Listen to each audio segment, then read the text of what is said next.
Roughing It by Mark Twain. Chapter 10. Really and truly, two-thirds of the talk of drivers and conductors had been about this man Slade ever since the day before we reached Julesburg. In order that the Eastern reader may have a clear conception of what a Rocky Mountain desperado is, in his highest state of development, I will reduce all this mass of overland gossip to one straightforward narrative, and present it in the following shape. Slade was born in Illinois, of good parentage. At about 26 years of age he killed a man in a quarrel and fled the country. At St. Joseph, Missouri, he joined one of the early California-bound emigrant trains, and was given the post of train master. One day, on the plains, he had an angry dispute with one of his wagon drivers, and both drew their revolvers. But the driver was the quicker artist, and had his weapon cocked first. So Slade said it was a pity to waste life on so small a matter, and proposed that the pistols be thrown on the ground, and the quarrel settled by a fist fight. The unsuspecting driver agreed, and threw down his pistol, whereupon Slade laughed at his simplicity and shot him dead. He made his escape and lived a wild life for a while, dividing his time between fighting Indians and avoiding an Illinois sheriff, who had been sent to arrest him for his first murder. It is said that in one Indian battle he killed 3 savages with his own hand, and afterward cut their ears off and sent them with his compliments to the chief of the tribe. Slade soon gained a name for fearless resolution, and this was sufficient merit to procure for him the important post of Overland Division Agent at Julesburg, in place of Mr. Jules, removed. For some time previously the company's horses had been frequently stolen, and the coaches delayed, by gangs of outlaws, who were wont to laugh at the idea of any man's having the temerity to resent such outrages. Slade resented them promptly. The outlaws soon found that the new agent was a man who did not fear anything that breathed the breath of life. He made short work of all offenders.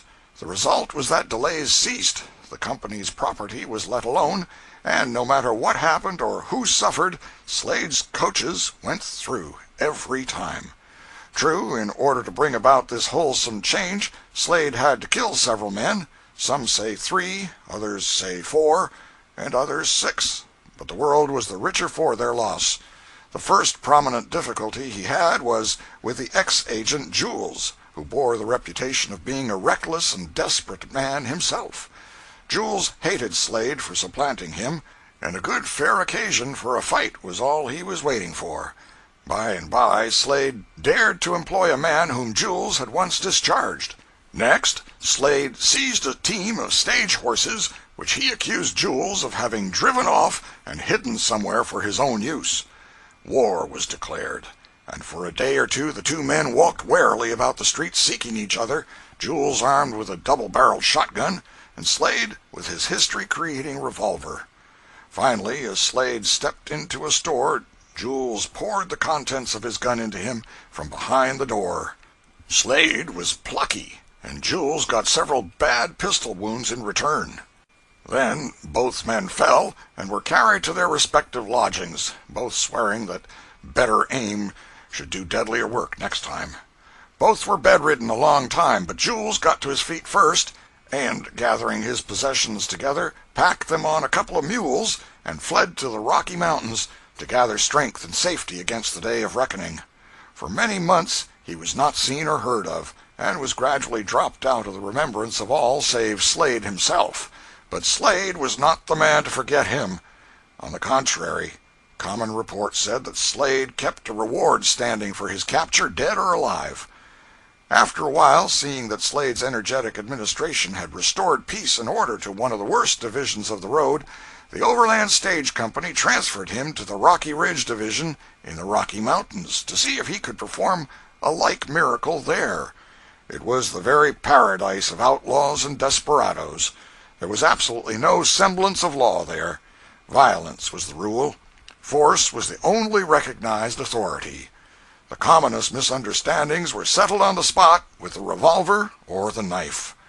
Murders were done in open day, and with sparkling frequency, and nobody thought of inquiring into them. It was considered that the parties who did the killing had their private reasons for it. For other people to meddle would have been looked upon as indelicate. After a murder, all that Rocky Mountain etiquette required of a spectator was that he should help the gentleman bury his game. Otherwise, his churlishness would surely be remembered against him the first time he killed a man himself, and needed a neighborly turn in interning him. Slade took up his residence sweetly and peacefully in the midst of this hive of horse thieves and assassins, and the very first time one of them aired his insolent swaggerings in his presence, he shot him dead. He began a raid on the outlaws, and in a singularly short space of time he had completely stopped their depredations on the stage stock, recovered a large number of stolen horses, killed several of the worst desperadoes of the district, and gained such a dread ascendancy over the rest that they respected him, admired him, feared him, obeyed him. He wrought the same marvelous change in the ways of the community that had marked his administration at Overland City. He captured 2 men who had stolen overland stock, and with his own hands he hanged them. He was supreme judge in his district, and he was jury and executioner likewise. And not only in the case of offenses against his employers, but against passing emigrants as well. On one occasion some emigrants had their stock lost or stolen, and told Slade, who chanced to visit their camp. With a single companion he rode to a ranch, the owners of which he suspected, and, opening the door, commenced firing, killing 3 and wounding the 4th. From a bloodthirstily interesting little Montana book, The Vigilantes of Montana, by Professor Thomas J. Dimsdale, I take this paragraph. While on the road, Slade held absolute sway. He would ride down to a station, get into a quarrel, turn the house out of windows, and maltreat the occupants most cruelly. The unfortunate had no means of redress, and were compelled to recuperate as best they could. On one of these occasions, it is said he killed the father of the fine little half-breed boy Jemmy, whom he adopted, and who lived with his widow after his execution. Stories of Slade's hanging men, and of innumerable assaults, shootings, stabbings, and beatings, in which he was a principal actor, form part of the legends of the stage line. As for minor quarrels and shootings, it is absolutely certain that a minute history of Slade's life would be one long record of such practices. The Vigilantes of Montana, by Professor Thomas J. Dimsdale. Slade was a matchless marksman with a Navy revolver. The legends say that one morning at Rocky Ridge, when he was feeling comfortable, he saw a man approaching who had offended him some days before. Observe the fine memory he had for matters like that. And, "Gentlemen," said Slade, drawing, "it is a good 20-yard shot. I'll clip the 3rd button on his coat," which he did. The bystanders all admired it, and they all attended the funeral, too. On one occasion a man who kept a little whiskey shelf at the station did something which angered Slade, and went and made his will. A day or 2 afterward Slade came in and called for some brandy. The man reached under the counter, ostensibly to get a bottle, possibly to get something else, but Slade smiled upon him, that peculiarly bland and satisfied smile of his, which the neighbors had long ago learned to recognize as a death warrant in disguise, and told him to "none of that, pass out the high-priced article." So the poor barkeeper had to turn his back and get the high-priced brandy from the shelf, and when he faced around again, he was looking into the muzzle of Slade's pistol. And the next instant, added my informant impressively, he was one of the deadest men that ever lived. The stage drivers and conductors told us that sometimes Slade would leave a hated enemy wholly unmolested, unnoticed, and unmentioned for weeks together. Had done it once or twice at any rate, and some said they believed he did it in order to lull the victims into unwatchfulness, so that he could get the advantage of them, and others said they believed he saved up an enemy that way, just as a schoolboy saves up a cake, and made the pleasure go as far as it would by gloating over the anticipation. One of these cases was that of a Frenchman who had offended Slade. To the surprise of everybody, Slade did not kill him on the spot, but let him alone for a considerable time.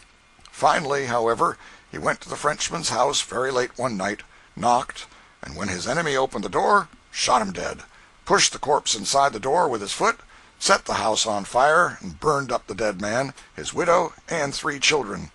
I heard this story from several different people, and they evidently believed what they were saying. It may be true, and it may not.